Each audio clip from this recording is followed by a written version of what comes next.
আপনি থামান জুবায়ের গ্রুপ আর সাদ গ্রুপকে থামান, তাহলে যথেষ্ট হয়ে যাবে। আহলে হাদিসদের পিছনে লাগার দরকার নাই। দেওবন্দিরা আহলে হাদিস মসজিদ ভেঙ্গে দিচ্ছে আর মন্দির পাহারা দিচ্ছে। আল্লাহ লাগাই দিচ্ছে জুবায়ের গ্রুপ আর কি সাদ গ্রুপ। যান পানি ঢালেন এবার।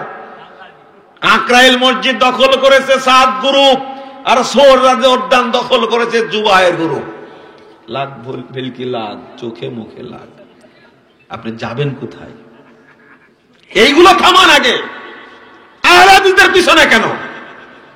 যেভাবে আছে আহলে হাদিসরা ওইভাবে থাকবে ইনশাআল্লাহ। জামাত ইসলামের ভাইরা কতদিন যাবত আন্দোলন করছে না? কিন্তু টাকা টাকা নেতাকে ফাঁসিতে ঝুলায়া সাইদি সাহেবের মতো মানুষকে 13 বছর জেলখানায় রেখে পিছায়া পিছায়া পিছায়া পিছায়া শেষে মরে না যখন দেখলো, কোর্ট থেকে রায় দিল আগে ফাঁসির রায়, কিন্তু এসকে সিনহা নামে এক বিচারপতি সাইদিকে ফাঁসি দেওয়ার জন্যই তাকে বিচারপতি বানানো হয়েছিল। একমাত্র হিন্দু প্রধান বিচারপতি এসকে সিনহা, এই লোকটাই পরে কাঁটা হয়ে দাঁড়ালো। সাইদি সাহেবের রায় দিল আমৃত্যু কারাদণ্ড। যেদের কারাদণ্ড হয় সেদিন জেলখানায়। তখন শুনে সালাউদ্দিন কাদের চৌধুরী আছে না, তো সালাউদ্দিন কাদের চৌধুরী দৌড় দিয়ে এসে বলছে যে হুজুর, আমৃত্যু কারাদণ্ড মানে আওয়ামী লীগের মৃত্যু পর্যন্ত কারাদণ্ড। ভাষাটা কি বুঝছেন আপনারা? কি দারুণ দারুণ মজার মজার কথা বলতেন। এখন তো দুই একটা বলা যাচ্ছে, তাই না? দুই একটা বলা যাচ্ছে, আগে তো বলাই যায়নি। মজার মজার কথা বলতেন। কোন দিন শেখ হাসিনা বলতেন না, বলতেন শেষ হাসিনা। কি জ্ঞানী মানুষগুলো, সে একদম রাজনৈতিক ব্যক্তিরা জেলখানায় সবার সাথে দেখা হয়, সাকা চৌধুরীর সাথে দেখা করতে আসে সবাই, মজার মজার গল্প হয়, জটিল ব্যাপার। সাইদি সাহেবকে দেখছি 60 একজন মানুষ এইরকম একজন প্রখ্যাত আলেমকে শেষ করে দিল, কিছুই করতে পারলেন না। খেতাগিরি করে কি লাভ বলেন তো দেখি? আমি বললাম যে আপনারা আমাদের মুক্তি দেন, আপনারা কিছু করেন, আমরা দেখি আহলে হাদিসের সংখ্যায় কত, আমাদের খুঁচান কেন আপনারা? আমাদের খুঁচায় লাভ আছে? হেফাজতের সাথে আপোষ করেন, দেখবেন জামাত ইসলাম আর হেফাজত এক জায়গায় হলে কিসের বিএনপির পাল্লা আর আওয়ামী লীগের পাল্লা সব ডুবে তলায় যাবে না? কিন্তু হেফাজতের আমির বলছে জামাত ইসলাম কোন ইসলামী দল নয়। না, এবার ধোঁয়ান ভালো করে কি ভাষাটা বলছে, যেটা কোনোদিন আহলে হাদিসরা বলেনি। বলছে জামাত ইসলাম প্রতিষ্ঠা করতে চাই মওদুদের ইসলাম। চালান আপনি থামান জুবায়ের গ্রুপ আর সাদ গ্রুপকে থামান, তাহলে যথেষ্ট হয়ে যাবে। আহলে হাদিসদের পিছনে লাগার দরকার নাই। দেওবন্দিরা আহলে হাদিস মসজিদ ভেঙ্গে দিচ্ছে আর মন্দির পাহারা দিচ্ছে। আল্লাহ লাগাই দিচ্ছে জুবায়ের গ্রুপ আর কি সাদ গ্রুপ। যান পানি ঢালেন এবার। কাকরাইল মসজিদ দখল করেছে সাদ গ্রুপ, আর সোহরাওয়ার্দী উদ্যান দখল করেছে জুবায়ের গ্রুপ। লাগ ভেলকি লাগ, চোখে মুখে লাগ। আপনি যাবেন কোথায়? এইগুলো থামান আগে। আহলে হাদিসদের পিছনে কেন? যেভাবে আছে আহলে হাদিসরা ওইভাবে থাকবে ইনশাআল্লাহ। 14 সালে মুজাফফর বিন মুহসিন নামে এই লোকটা জেলখানায় গেছিল। তখন ছিল প্রধানমন্ত্রী বেগম খালেদা জিয়া, তাই না? না না, ভালো করে মনে দেখেন, মুজাফফর তো আহলে হাদিস মানুষ, তাই না? আহলে হাদিসরা কি করে আবার আওয়ামী লীগের আমলে জেল খাটে? এরা তো জেল খাটবে বিএনপির আমলে, তাই না? তাহলে 14 সালে ক্ষমতায় কে ছিল? বেগম খালেদা জিয়া। আর রাষ্ট্রপতি কে ছিল? তারেক রহমান। এই কথাটা বোঝার চেষ্টা করে নাকি? আহলে হাদিসরা জেলে যায় কি করে? এখনো 5-6টা মামলা আমার নামে, হাজিরা দিতে দিতে শেষ, সব মামলা হয়েছে। আবার হাসিনা বলছে আহলে হাদিসদের নামে আওয়ামী লীগের আমলে মামলা হয়। আপনি বুঝতেই ভুল করছে। দেখেন স্বপ্নে দেখেন, একটু মুরাকাবা করেন, মনে হয় 14 সালে মনে হয় খালেদা জিয়াই প্রধানমন্ত্রী ছিল। মিথ্যক তুমি, মিথ্যক তুমি, মিথ্যক তুমি, হারাম কর তুমি, গণতন্ত্রের পা চাটতে চাটতে চাটতে চাটতে তোমার মাথাটা গোবর বানাইছো তুমি। গোবরও নাই, গোবর দেওয়া অনেক উপকার হয়, তোমার মাথায় গোবরও নাই। মিথ্যাচার করেছো, তাই না?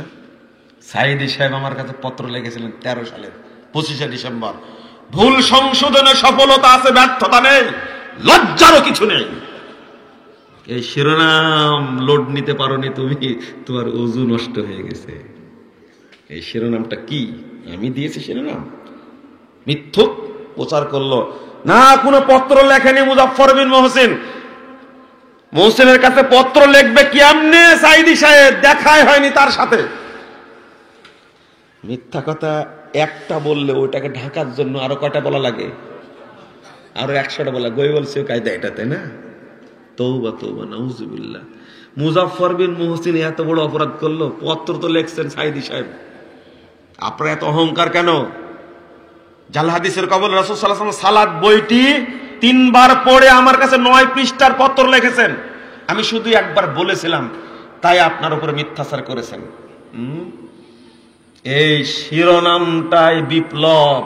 আপনি যেদিন বুঝবেন সেদিন এদেশে খেলাফত কায়েম হবে ইনশাআল্লাহ।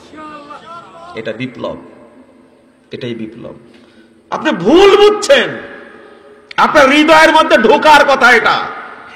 কেন 1980 সালে চিটাগাঙ্গের মাঠে তাফসিরুল কোরআন মাঠে বলেছিলেন আল্লামা সাঈদী রহিমাহুল্লাহ, বলেছিলেন আপনারা নাসিরউদ্দিন আলবানীর সালাতের বই দেখে সালাত শিখবেন। শিখেছেন আপনি? কেন এখন মুজাফফরকে না গোদাগুদি কেন? যদি সাঈদী সাহেবকেই যদি ঢাকতে চান, 80 সালের এই ভাষণ কোথায় রাখবেন? আলবানীর বইয়ের সাথে মুজাফফর বিন মহসিনের বইয়ের কোনো মাসালাগত ইখতিলাফ নাই।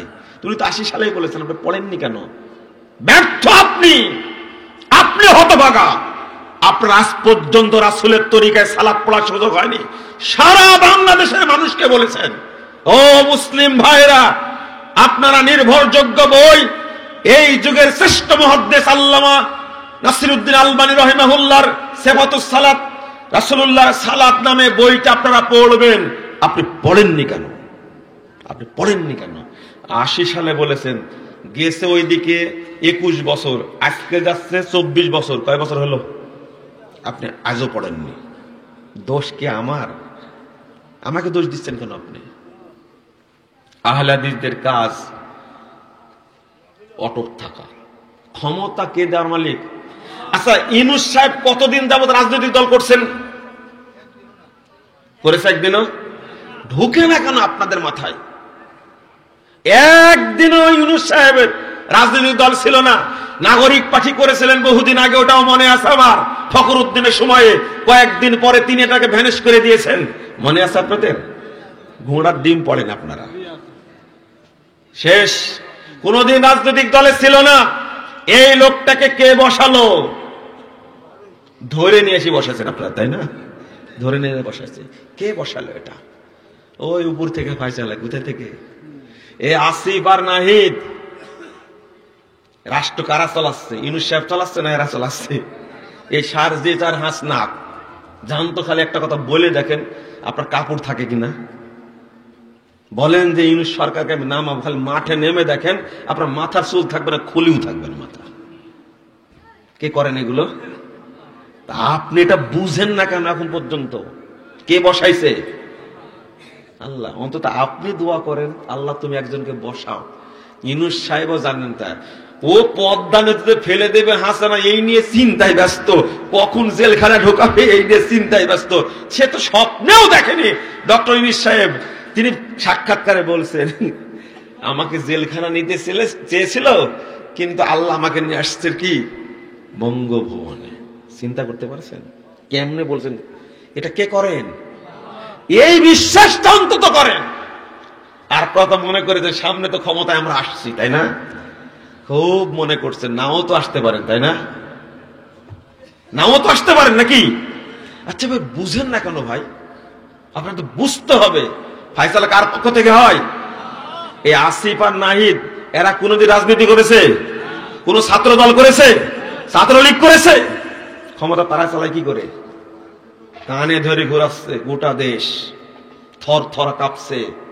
প্রতাপশালী এমপি মন্ত্রী একবার লাইন ধরে জেলখানায় থেকে বের হচ্ছে, কোর্টে যাচ্ছে, লাইন ধরে আসছে। দেখছেন না ভিডিওতে?